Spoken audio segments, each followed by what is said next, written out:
Hello friends, welcome to our YouTube channel. In this video, I'm gonna tell you about how you can do call forwarding in your Mi Note 14 5G smartphone. Before watching this video, if you have not subscribed to our YouTube channel, then subscribe to it and like our video. So let's start friends. First, let's open the phone call app. Then you have to click on settings. Here it is at the third call forwarding setting. You have to tap on here. Here it is voice forward and video forward. You can select it from one of them like this, voice forward, and then you can see there are four options: always forward, when busy, when unanswered, and one unreachable.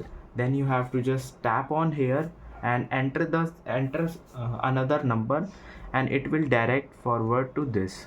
When you are busy and your call is not available, it will call to that number that you are selected to this.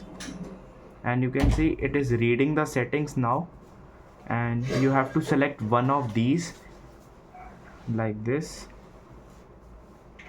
and then you have to put number in here. And similarly in the voice forward, here are four: always forward, when busy, when unanswered, and when unreachable. You have to click on one of them and enter different number. When you are busy, someone will call you to it will redirect or forward to that number. I hope you like this video. If you like this video, then subscribe to our YouTube channel for more helpful tips and tricks videos. See you next time. लिखो wireless charging